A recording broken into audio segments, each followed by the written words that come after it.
What's up, guys? I'm here to discuss what just happened yesterday. And I say yesterday because I'm recording this on Monday because I had to work during the game. I work usually on Sundays anyways. But I saw enough. So, without further ado, let's just roll on into it. Let's start off with things that I liked during the game. Alright, so let's move on to things that I didn't like during the game. And I got a whole list of things that I wrote down during the game and after the game, after I watched some videos about it and whatnot. And number one thing that I don't like is the injuries. I don't know what it is. Maybe Fox isn't conditioning the guys enough. Maybe they're not building enough muscle and whatnot.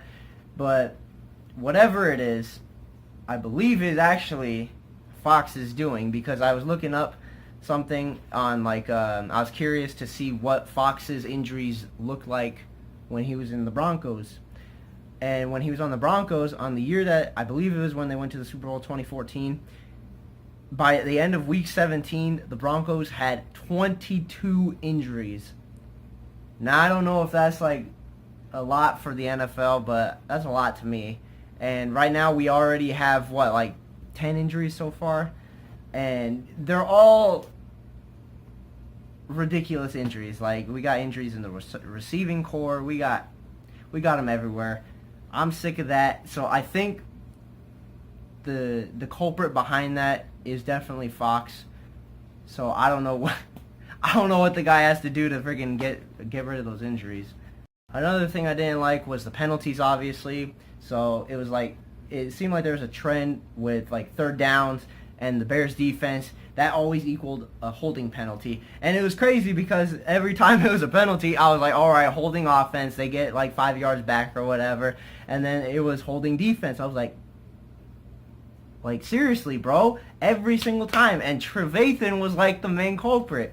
So I don't know what was going on. It was probably the heat. I wouldn't blame them. It was 95 degrees, 70% humidity. Being in Arizona, I know exactly how the heat affects one's ability to play. And so they were probably just holding because they were tired and they just didn't want him to go too far away from him. And that's crazy because this was in the second quarter or the late first quarter when they were doing this. But it was crazy. And all these turnovers, it was just boggling my mind. I kept telling myself when I was watching the game that I was just going to shut it off, watch the Eagles and Chiefs game because that one was going pretty well.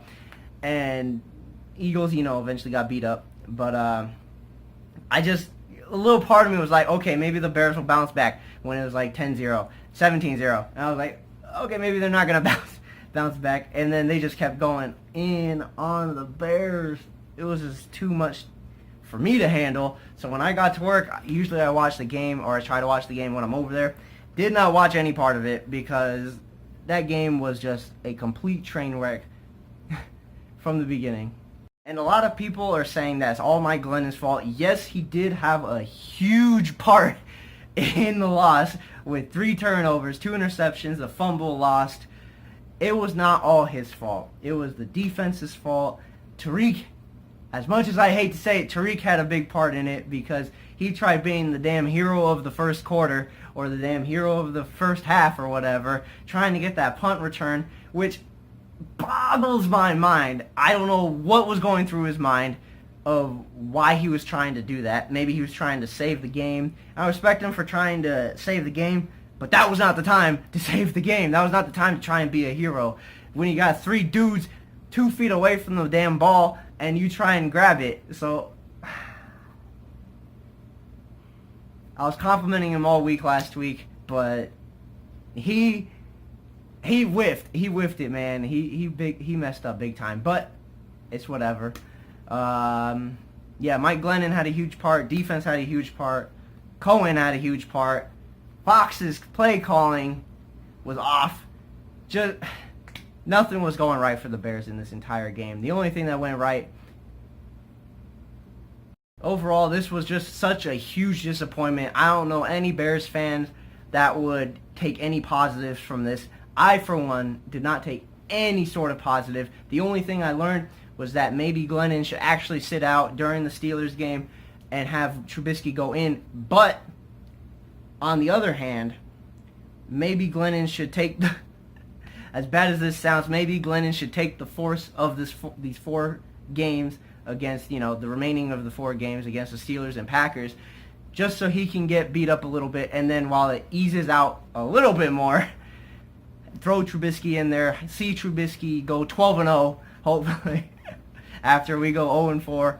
But I don't know. We'll see what happens.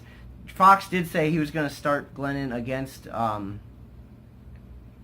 Steelers, so that's, I don't know.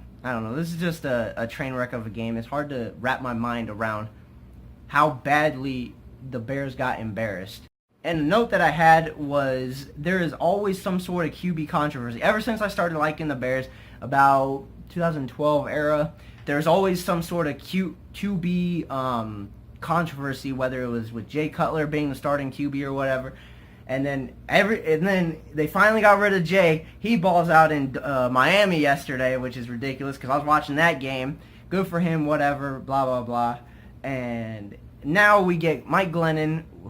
And I just don't understand why we picked up Mike Glennon if they were going to trade up into the draft or trade up in the draft just to get another quarterback and not play him at all.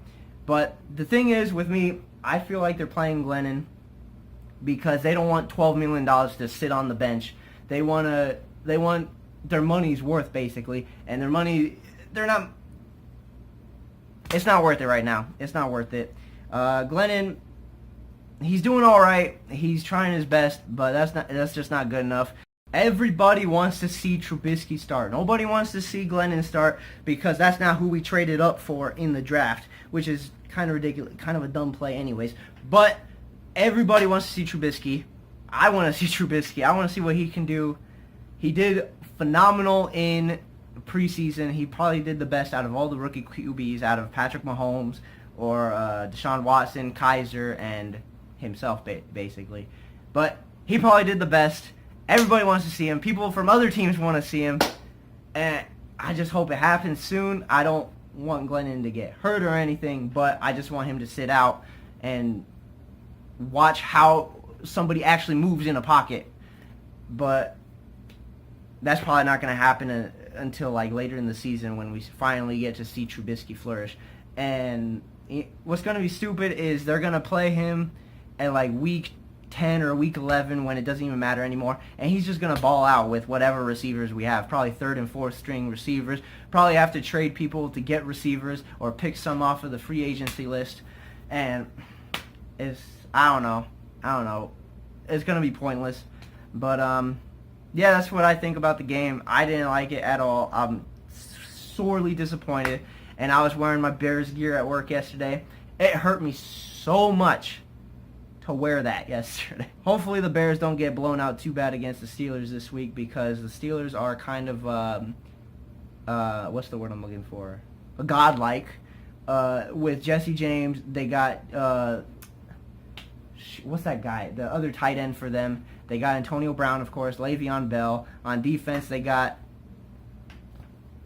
I can't even think of names. My mind is blown out from what just happened yesterday. But anyways, let me know what you guys think in the comment section below.